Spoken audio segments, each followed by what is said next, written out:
Berjumpa dengan saya di sini, Lestari Yanti, dan kali ini dalam acara Bisik Bincang Asik.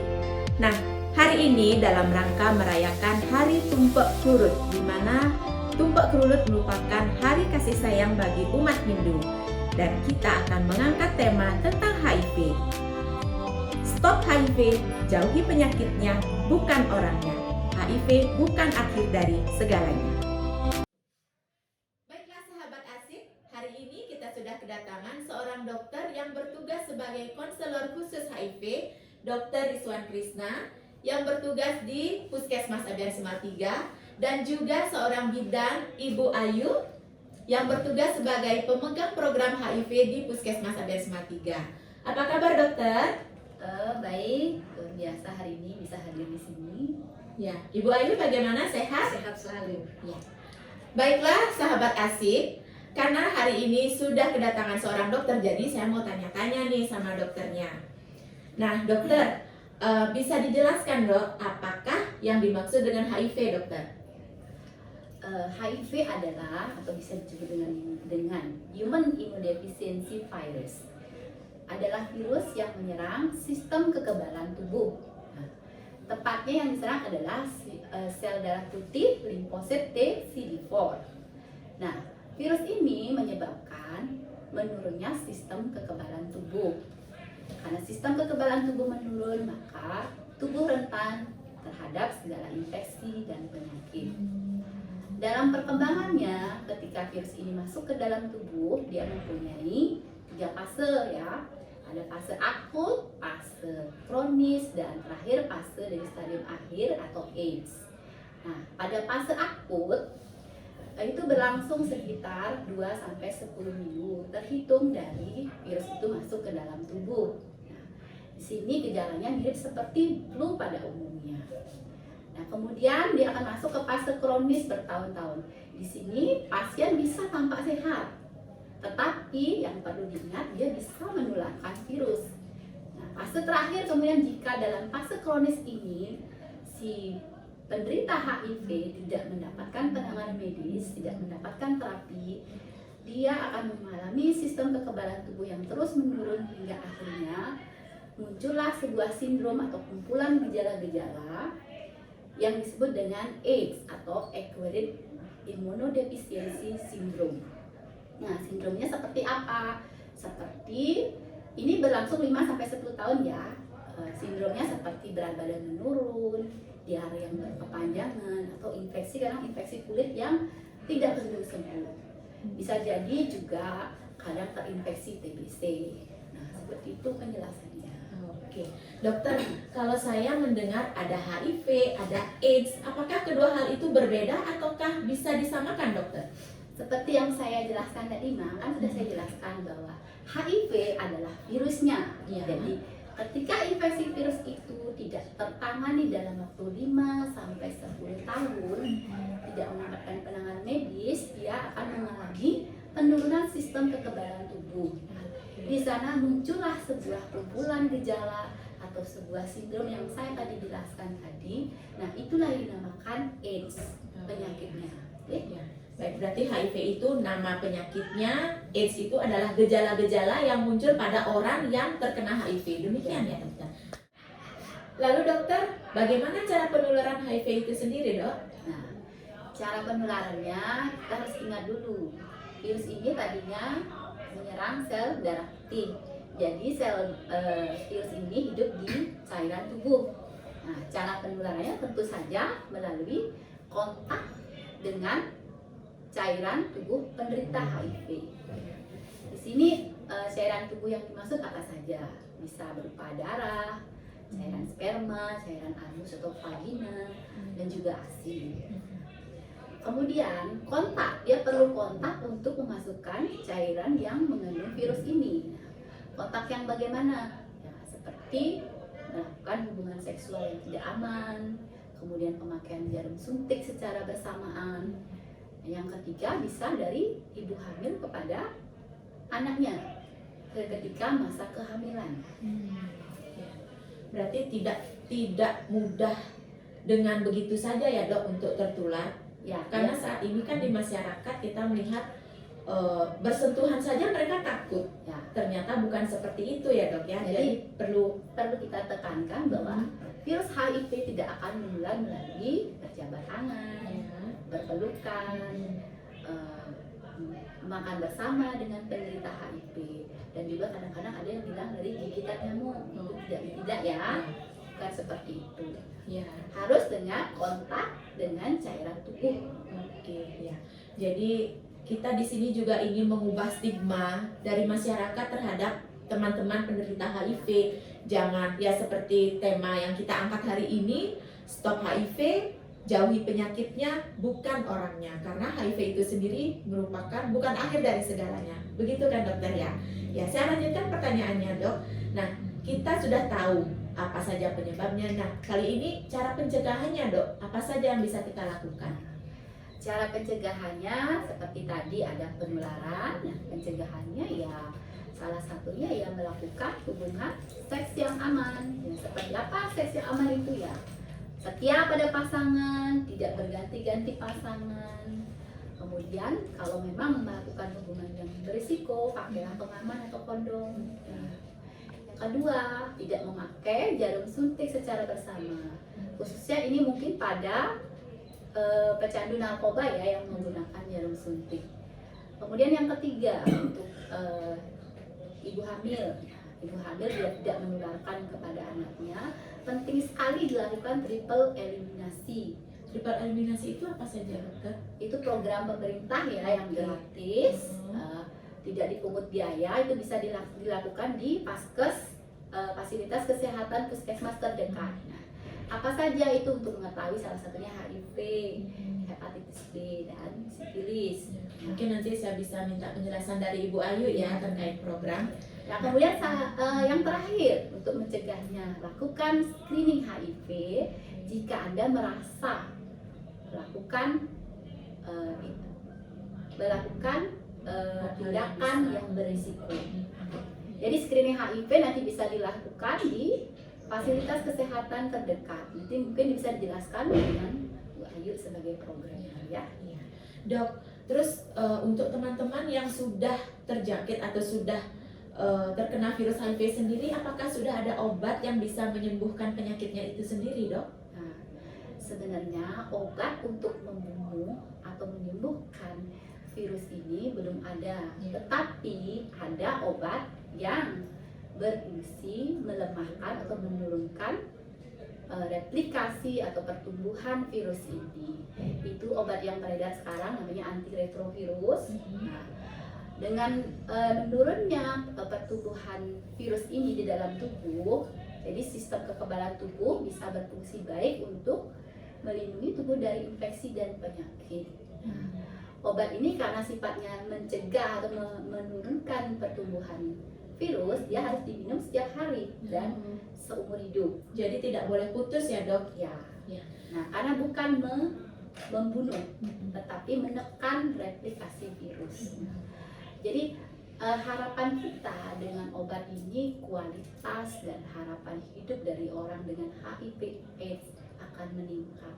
Ya, jadi sedikit tidaknya walaupun terjangkit HIV dengan rutin minum obat, seseorang walaupun sudah terinfeksi dapat beraktivitas seperti biasa dan kondisinya akan sehat ya dok ya? Ya. Baiklah dokter, saya lanjutkan pertanyaan ke Ibu Ayu.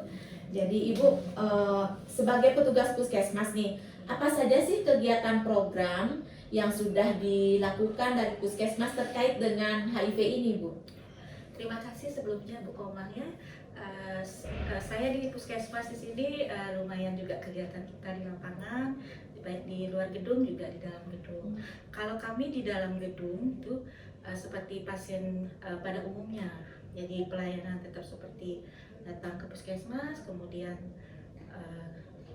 di pendaftaran, kemudian langsung ke ada pemeriksaan dokter, kemudian dari pemeriksaan dokter misalnya ada ditemukan perilaku yang berisiko, yang mungkin berisiko terhadap penyakit menular seksual, salah satunya adalah HIV/AIDS. Dokter bisa membicarakan dengan kliennya, menyepakati untuk dirujuk ke university untuk pemeriksaan lebih lanjut. Kemudian di dalam gedung juga ada rujukan dari ibu hamil juga, seperti yang dibilang tadi Bu Dokter, triple eliminasi. Salah satunya adalah ada pemeriksaan darah HIV, sifilis dan hepatitis. Itu biasanya petugas bidan di Polikarya secara wajib, karena ibu hamil itu adalah wajib untuk pemeriksaan darah HIV, jadi bisa langsung ke laboratorium.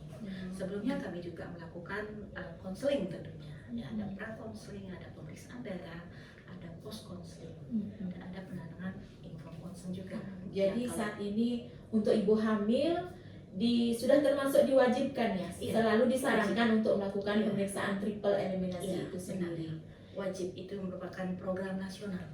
Ya, jadi lebih awal diketahui, deteksi dini lebih awal, jadi kita bisa mengantisipasi untuk selanjutnya mendapatkan perawatan dan pengobatan lebih lanjut tentunya.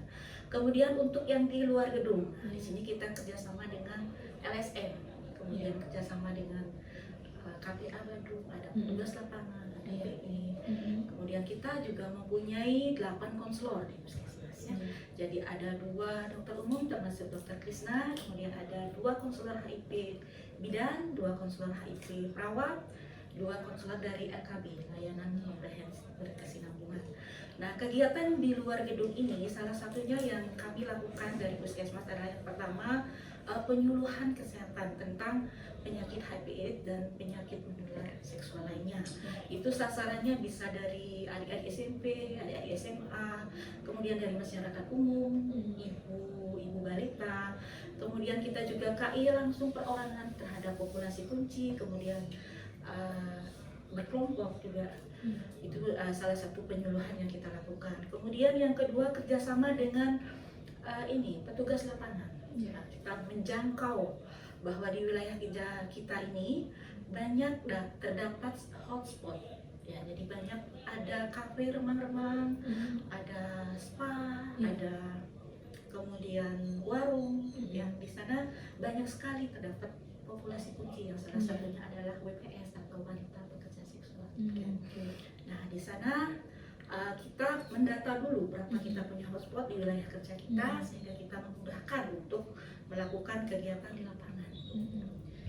Kemudian ada ini juga pendampingan apabila seseorang, waktu ini ada kasus dari luar Bali, dari wilayah kerja kita datang ke sini, kemudian dia sempat terhenti pengobatan akhirnya, kemudian datang ke sini dan kita melakukan pendampingan. Bekerja sama juga dengan LSM, kita kunjungan rumah untuk mendampingi dan memberikan solusi kemana pasien ini akan kita lakukan perawatan dan pengobatan lebih lanjut. Kemudian kita melakukan juga mobile visiting. Kita bekerja tim, jadi ada dokter, ada perawat, konselornya, ada bidan konselor, ada LKB, ada petugas lapangan, ada LSM. Kita melakukan mobile visiting ke populasi kunci itu dilakukan setiap bulan dan itu terus berkelanjutan.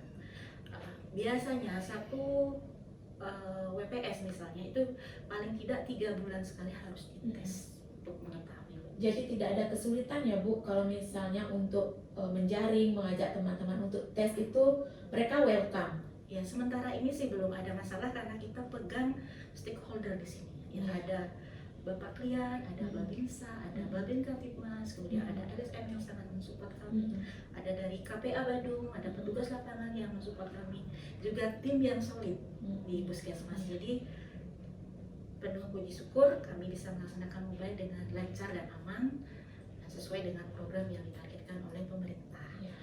Kemudian kami juga melakukan kerjasama dengan bidang praktek swasta. Jadi kalau ada misalnya ditemukan faktor-faktor risiko yang mengarah ke penyakit menular seksual seperti HIV, kita bisa kerjasama dengan bidang praktek swasta atau dokter praktek swasta yang ada di wilayah kerja untuk mendeteksi lebih awal, bisa merujuk ke kami, ke puskesmas. Kemudian kita juga melakukan kerjasama dengan puskesmas pembantu. Bagi jejaring kita, jadi kita melakukan mobile visiting ke pustu ya terkait dengan ANC terpadu. Di sananya kan ada triple eliminasi, jadi kita mengecek darah pemeriksaan HIV dan IMS. Jadi Bu Ayu, saya perhatikan tadi program-program lebih banyak menjurus ke hotspot atau orang yang sudah seharusnya kita tuju. Iya. Bagaimana kalau dengan pengguna jasa teman-teman kita yang sebagai WPS, kalau ketika mereka ingin melakukan pemeriksaan secara mandiri, apakah bisa dilakukan di puskesmas? Sangat bisa sekali, kami sangat welcome sekali dan kami sangat mendukung justru. Selain populasi kunci, kalau ada masyarakat umum yang mau secara sukarela tanpa paksaan untuk berobat ke puskesmas untuk melakukan pemeriksaan HIV, kami dengan senang hati bisa memberikan pelayanan pemeriksaan deteksi dini lebih awal. Kalau masyarakat umum atau siapa adik-adik yang merasa berisiko pernah mungkin kontak dengan orang-orang yang berisiko terkena penyakit HIV/AIDS, bisa silakan datang ke puskesmas kami. Kami siap melayani dengan BPJS, tentunya kami melayani secara gratis. Jadi bisa datang pada saat jam kerja. Jam ya, Bu, kerja. ya. Tidak ada syarat tertentu, misalnya harus puasa atau harus apa, tidak ya? Tidak ada.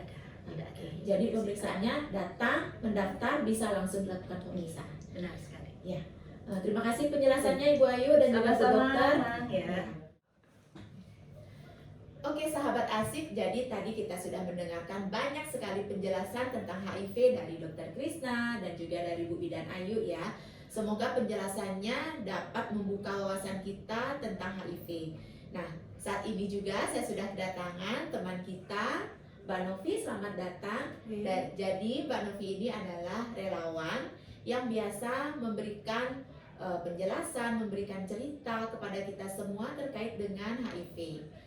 Selamat datang Mbak Novi, sehat ya hari ini? Alhamdulillah sehat. Iya, terima kasih loh disempatkan waktunya untuk datang ke sini. Mbak Novi, apakah bisa diceritakan bagaimana awal mula sehingga Mbak Novi mengetahui kondisi Mbak saat ini? Awal mula saya bekerja di Parung Tua di daerah Mengui, Ya. tentang diambil tes mobile VCT. Habis itu saya mengetahui dikasih tahu dengan pelayanan petugas Ya. bahwa saya positif. Habis itu saya komitmen untuk meminum berobat dan selanjutnya terus dan terus. Jadi difasilitasi Iya. oleh puskesmas Iya. pemeriksaannya, setelah diketahui hasilnya Nggih. Mbak dituntun untuk melakukan pengobatan, jadi demikian. Nggih. Bersyukur ya Alhamdulillah. sudah diketahui sakitnya, dapat obatnya, jadi bisa sehat seperti sekarang ini berarti ya. Nggih. Jadi selain meminum obat, apakah ada hal lain yang Mbak lakukan sehingga masih tetap sehat, bugar, bisa beraktivitas seperti biasa? Ada. Saya melakukan sehari-hari seperti normalnya aja, berolahraga atau mengkonsumsi makanan yang sehat, yang dilarang oleh petugas untuk jangan makan yang mentah-mentah. Itu kita patuhi itu semua protokolnya. Jadi Alhamdulillah sampai sekarang saya sehat, obatnya tidak pernah putus ya? tidak pernah sama sekali. Ada keluhan nggak Mbak ketika mengkonsumsi obat untuk HIV ini sendiri? Ada. Mula-mula keluhannya pusing, mual. Habis itu saya komitmen untuk meminum obat supaya agar saya sehat, selalu sehat. Begitu. Oke, jadi bisa beraktivitas seperti biasa jadinya ya. Nggih. Nah, kesulitan yang Mbak alami setelah terjangkit atau kena HIV ini sendiri, ada nggak sih kesulitan misalnya bergaul atau seperti apa? Ada hal seperti itu nggak Pak? Pertama ada yang kesulitan, tapi lama-lama saya terbiasakan untuk membiasakan diri bergaul sama teman-teman lingkungan. Karena kita kan status kita nggak terbuka ke semua orang gitu. Karena kan cuma kita doang yang kita tahu dan keluarga kita gitu. Itu aja. Jadi pergaulan masih biasa Biasa ya, saja. berteman, bersosialisasi dengan orang masih biasa. Biasa. Nah, Mbak, Mbak sudah punya pengalaman seperti ini. Jadi saya ingin Mbak Novi memberikan pesan-pesan pada teman-teman semua, baik yang sehat ataupun yang sudah tahu dengan kondisinya, ataupun bahkan mungkin ada yang merasa sehat tapi tidak tahu dengan kondisi sebenarnya. Mungkin ada pesan-pesan tertentu bisa disampaikan. Oke. Pesan saya untuk semua teman-teman kita yang udah terjangkit ataupun belum terjangkit, tetaplah kita harus menjaga kesehatan kita nomor satu. Biar kita tahu kesehatan kita itu seperti apa, agar kita bisa mencegah daripada mengobati. Terima kasih Mbak Novi atas waktunya dan juga sharing dari Mbak Novi sangat berarti bagi kami di sini untuk mensupport teman-teman yang dalam kondisi yang sama, dan juga teman, warga atau siapapun yang memang merasa bahwa dirinya mengalami gejala atau mungkin melakukan aktivitas yang beresiko, agar mau melakukan pemeriksaan, dan ketika tahu hasilnya kalau memang perlu melakukan pengobatan, agar melakukan pengobatan dengan baik dan juga taat, begitu ya. Baiklah sahabat asik, jadi demikian tadi perbincangan kita dengan Dr. Krisna, Ibu Ayu, dan juga Mbak Novi. Dan terima kasih untuk semuanya yang sudah hadir dan memberikan cerita pada hari ini. Dan semoga apa yang kita sampaikan dapat berguna untuk masyarakat semua, untuk sahabat asik semuanya. Dan untuk perbincangan kita hari ini akan saya akhiri, jadi stop stigma dan diskriminasi pada ODA. Jauhi virusnya, bukan orangnya. HIV/AIDS bukan akhir dari segalanya. Om Santi Santi Santi Om. 000, 0 kasus baru HIV, 0 diskriminasi dan stigma, 0 kematian ODA.